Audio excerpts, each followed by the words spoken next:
Bonsoir et bienvenue chers amis. Dans ce tutoriel, nous allons parler sur le principe de fonctionnement d'un décanteur et nous sommes dans le domaine de l'instrumentation industrielle. Alors, quel est le rôle d'un décanteur au niveau de l'usine? Comme le terme l'indique, un décanteur sert à décanter. Et quand on parle, on dit décanter, on voit quoi? Vous avez par exemple une pulpe.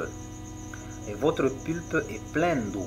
Alors vous les séparez pour récupérer une pulpe avec une densité importante, donc une boue chargée que vous voulez récupérer, mais il y a plein d'eau. Comment faire? Il faut décanter. Ainsi, lorsque vous allez décanter, vous aurez votre boue au fond de votre décanteur, soit au fond de votre bassin, et l'eau claire sera tout au-dessus de votre eau, de votre décanteur, donc de votre bassin. Par exemple, si je peux vous faire un petit dessin encore là, supposons que vous avez une tasse, soit un gobelet, et dans lequel vous avez mis un mélange, donc une eau boueuse, ok?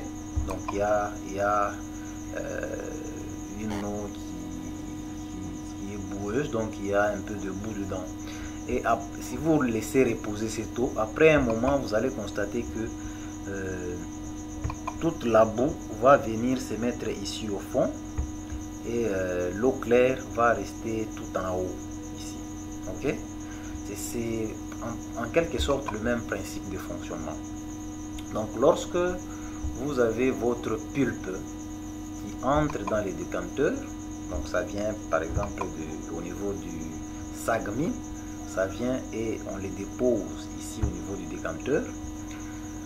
Vous allez constater que la matière avec une grande densité aura tendance à descendre vers le bas et l'eau claire sera obligée de rester au niveau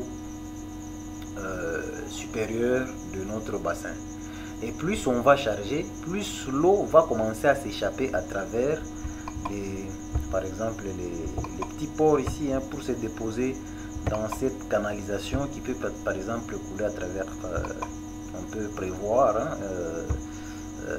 un endroit et une conduite qui va récupérer l'eau qui coule dans cette canalisation. Si vous voulez voir bien au niveau de cette image, vous voyez que une fois que notre décanteur est plein, l'eau va couler ici. Donc, je vais changer un peu de couleur là. Voilà. L'eau va couler dans cette canalisation et le décanteur n'est jamais sur le niveau droit. Bon, si vous voulez, ce n'est jamais à plein niveau. Donc il y a toujours une petite inclinaison qui fait assez que l'eau puisse couler. L'eau va couler en suivant cette canalisation pour arriver au point de sortie. Je ne sais pas sur ces décanteurs c'est à quel niveau. Bon, il y a quand même un point de sortie, le niveau bas, et on va récupérer cette eau. Au moment où le solide, contrairement, sera chassé vers le fond du décanteur. Essayons de voir ça ici. Vers le fond du décanteur. On est là. Voilà. On va supprimer tous ces bazars. Très bien. Donc, le solide sera chassé vers le bas, le fond du décanteur. Et ici, il y aura une autre conduite disponible qui est prête. Et c'est ce qu'on appelle underflow. Donc, ce qu'on récupère par le bas, hein, le fond de notre bassin, c'est le underflow. Et on va même disposer des pompes pour faire le transfert, pour assurer le transfert de notre pulpe qui est chargée. Donc on a là une pulpe avec une très haute densité. On va transférer dans le système de traitement, je ne sais pas, peut-être au niveau des filtres. Donc là on va faire la filtration, on peut par exemple aller au niveau de la lixiviation et j'en passe. Donc ça dépend du traitement qu'on va effectuer. Maintenant, vous allez constater qu'au niveau du décanteur, on a plusieurs dispositifs qui nous permettent de contrôler bien sûr le fonctionnement de notre décanteur. Entre autres, vous pouvez avoir des capteurs de niveau, tel qu'on a un capteur de niveau qui va contrôler le mouvement. Et je tiens à signaler que les décanteurs assurent, donc il y a un REC. Si vous avez vu ça ici, il y a un REC. Ça, le dispositif ici avec des pales.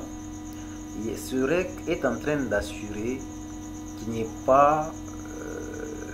donc il est en train de récupérer le solide pour l'acheminer vers le bas, donc le fond de notre bassin.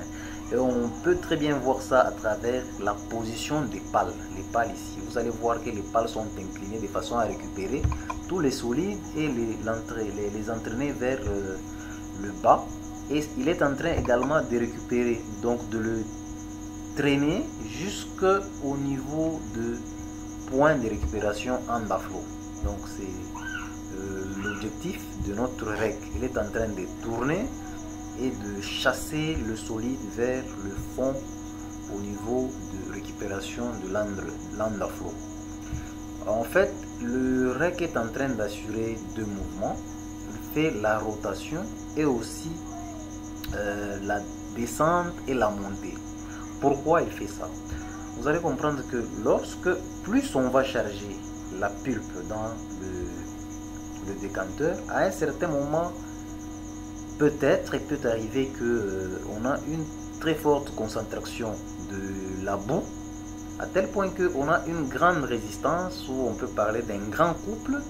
Il va faire assez que le moteur puisse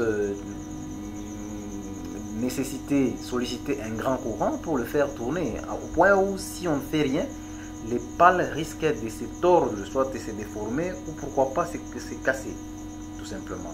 C'est pourquoi, lorsqu'il y a une très grande concentration, on prévoit le plus souvent que le REC commence à faire le mouvement haut et bas. Donc si on a une très grande concentration au niveau, donc à proximité de notre paroi, là où se dépose le solide, le REC peut monter un très tout petit peu et commencer encore une fois à tourner, donc à faire sa rotation pour récupérer la boue et la chasser au fond de notre bassin. C'est pourquoi il y a le REC qui ici assure le mouvement, donc la rotation qui est en train de tourner, et ensuite il y a aussi le mouvement de montée et de descente. Ok. Alors comment tout ceci se fait d'une façon, donc dans le cadre de l'instrumentation industrielle, on assure ce pilotage par quel dispositif?